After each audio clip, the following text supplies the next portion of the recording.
پاشان دیار و محامێکە تەلەفۆنی کرد گوتی فرۆشرا برازایەکەتان یەکەشیان مەکتەبەکە هەرگرتەوە بەسە تووسی و هەندێک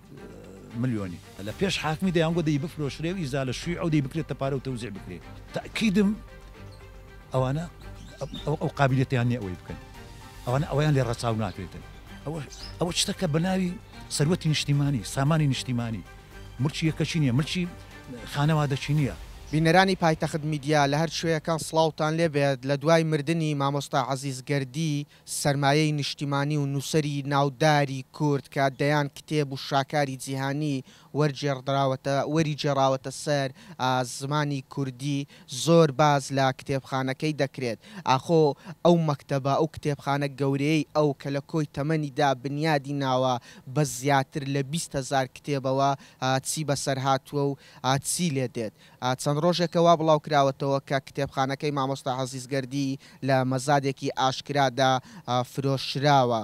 ئەمە نیگەرانی لای نووسەران و ڕۆشنبیران و خوێنەران لە هەرێمی کوردستان دروست کردووە. من بۆ ئەمە بەستە و بۆ وردەکاری زیاتر هاتوومەتە لای کاقەهارگەردی برای مامۆستا عەزیزگەردی دەمەوێت لە زاری خۆیەوە بزانین ئەم بابەتە چییە و چۆنە. مامۆستا قەهار سڵاوت دەبێت بفەرمۆ ئێرە زۆر سوپاس زۆر بەخێر بێن. مامۆستا قەهار پێم بڵێ کتێبخانەکەی مامۆستا عەزیزگەردی ئایا ڕاستە لە مەزادێکی ئاشکرادا فرۆشراوە کە زیاتر لە 20,000 کتێبی تێدا بووە دەگوترێت کە ئەمە سەرمایەیەکی نیشتیمانی گەورەیە؟ بەڵێ دەستەکانت خۆش زۆر سوپاس بەخێر بێن. بەڕاستی ئەوە لە مێژە و کێشە هەیە برایەکانم دیار بوو هەر هەمومان دیارم نەگەیشتین ڕێکەوتنەچی کە بە خۆمان مەکتەبەکەی بەڕێوە بین مەزبور بوون لایەنە دیار بوو داوای یاساییان نووسی بەکری برام بوو لەگە برازایەکەم ئەوانە دیار و بردیانە دادگای دادگاش ئەمە زۆر مەحاولەم کرد کە دادگا ئەوەندە ڕای شەشا و دوور و درێژی کردەوە لە لای وەزیری خوێندنی باڵا ئەم چوو مەحاولەکەم کرد لە لای وەزیری ڕۆشنبیری مەحاولەم زۆر کرد یەکێتی نووسەران کاک عەبدوڕەحمان فەرهادی ئەو مەحاولەی زۆر کرد تقریبا جەلسەکان دوور و درێژی کردەوە هەتا ئەو کاتەی کە دیار بوو حاکمیش نەوی زیاتر درێژە پێ بدا ئەویش دەترسا لەبەر ئەوەی تووشی مەسئولیەتێک بیتن هەتا ئاخر جار گوتی ئەمن ڕێکارە یاساییەکان چیە جێبەجێی دەکەم مادەم ئەنگۆ ناگەنە نەتیجەشی لەگەر یەکدی و ناگەنە ڕێکەوتنەچی لە نێوان براکانمان یەک لەوانە بەس ئەم بووم کە ناڕازی بووم لۆ فرۆشتنی مەکتەبەکەی ئەوانیت کە هەر هەمویان لەگەر فرۆشتنی مەکتەبەی بوون هەر زۆر ڕەوایەتیاندا لە پێش حاکمی دەیان گۆ دەی بفرۆشرێ و ئیزا لە شووی ئەو دەی بکرێتە پارە و تەوزیع بکرێ ئەوەی کە لەگەر من بوو وەک من دەیگۆ نەبفرۆشن تەنها برایەکەم بوو کردو ئەویش لەگەر فرۆشتنی مەکتەبەکەی نەبوو ئەگەنە ئەوانیت کە برایەکانم برازایەکانم خوارزایەکانم هەر هەموو لەگەر فرۆشتنی مەکتەبەی بوون هەتا ئەنجامەکەی بەوەی گەیشت هەفتەی مانجیە دیارە ئاخر چشت دادوەریش بڕیاریدا کە بدرێتە مزایەدەی عەلەنی و مزایەدەکە بە ئاشکرا بوو بێزەبەت هەفتەی مانجێ بوو هەتا محامیەکەی وان تەلەفۆنی لۆ کردم کە بچم ئامادە بم ئەو ڕۆژی سەعات 12 بوو مەزادەکە ئەمن گوتم بەخوای پێم ناکرێم بێم لەبەر ئەوەی پێم ناکرێ بێم زۆرم پێ ناخۆشە بێم لە دانیشتنشی بەشدار بم کە گەورەترین سەروەت و سامانی نیشتیمانی مەکتەبەکەی مامۆستا عەزیزی هەرڕاز بکرێتن زۆرم پێ ناخۆشە ئەمن نایم نەچووم وەڵڵا پاشان دیار و محامیەکە تەلەفۆنی کرد گوتی فرۆشرا برازایەکەتان یەکەشیان مەکتەبەکەی هەرگرتەوە بەسە تووسی و هەندێک ملیۆنی بزەبت بەڵێ ئەنجامەکەی بەوی گەیشت ئێستاش نازانم چی لێ دێ دوا ڕۆژی کڕیوەتەوە کە تاوەکو لای خۆی هەڵی بگرێت یاخود لە داهاتوو بیستۆشێت ئەو بەخۆی دەزانیتن ئەم نیەتیوی نازانم بەس ئەم لێرە دەستخۆشیە دەکەم ئەگەر کە کتێبخانەکەی کڕیتەوە لۆ ئەوەی تیکە کتێبخانەکە بینێتەوە ئیدارەی مەکتەبەکەی پێ بکرێتن ئەگەر ئەوەی پێ بکرێتن بەس تاکیدم ئەوانە ئەو قابلیەتیان نییە ئەوەی بکەن ئەویان لێ ڕەچاو ناکرێتن نەخێر ئەگەر نامن مەمنونیانم ئەگەر ئەوەی بکەن نەک ئەو ئەگەر بێگانشی مەکتەبەکەی بکڕیباوە بەس مەکتەبەکە لەسەر پێیان ماباوە مەکتەبەکە ئیدارە درابە و ئیدامەی بە مەکتەبەکەی درا بە خەڵک ئیسوادی لێ بکە دەستخۆشیم لێ دەکرد ئەگەر بێگانەی بە نەک برازایەکی خۆ کارگومانی ئێوە ئەوەیە ئەم کتێبخانەیە دەفرۆشرێتەوە بە کەسێکی دیکە بۆ ئەوەی زۆرێک لە چۆن دەڵی خێری لێ بکەن ئەمە لەوەی دەترسین ئەگەر بمینێتەوە لەکنەوان بی دەستخۆشیان لێ دەکەین بەس ئەو نیەتە نییە لەکنەوانە من دەزانم ئەو نیەتە نییە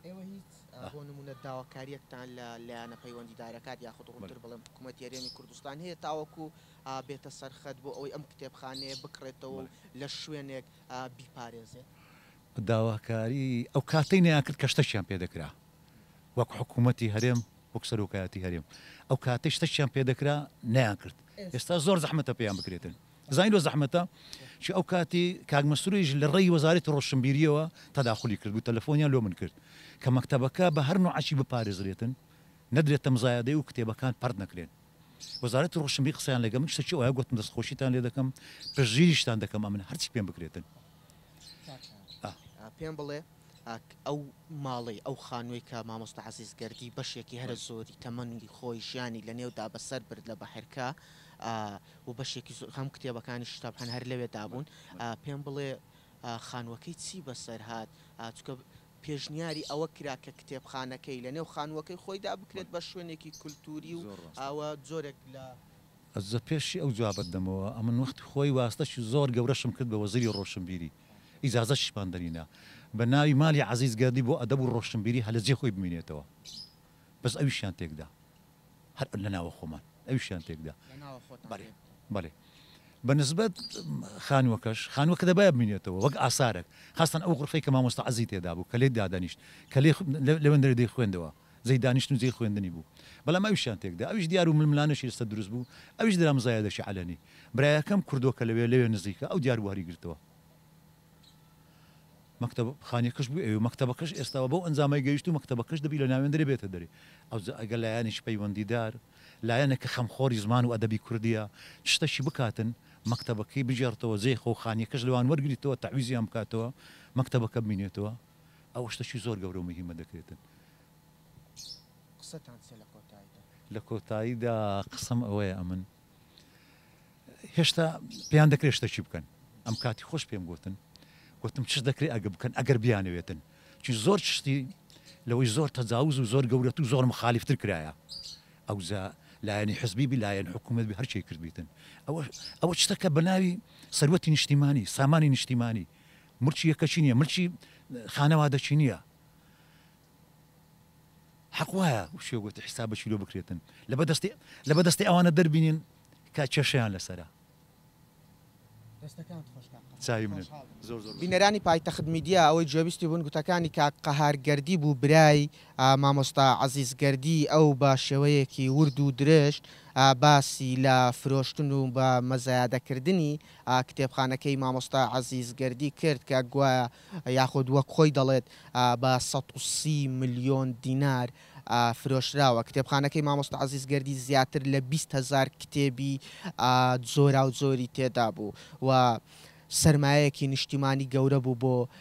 ئەدەب و وێژە و زمانی کوردی پێشنیاری ئەوە کرابوو لە ڕابردوو کتێبخانەکەی مامۆستا عەزیز گەردی هەر لە نێو ئەو خانووەدا کە خۆی تێدا دەژیا بکرێت بە شوێنێکی کولتوری و بمێنێتەوە و بپارێزرێت و هاوکات ناوی لێ بندرێت ماڵی عەزیز گەردی بەڵام وەک کاک قەهار باسی کرد بەهۆی چەندین کێشەی جۆرا و جۆرەوە ئەم کارە نەکرا و ئەمەش کە گوێبیستی بوون دوایین زانیاری و پێشاتەکان بوو لەسەر کتێبخانە نیشتیمانیەکەی مامۆستا عەزیز گەردی.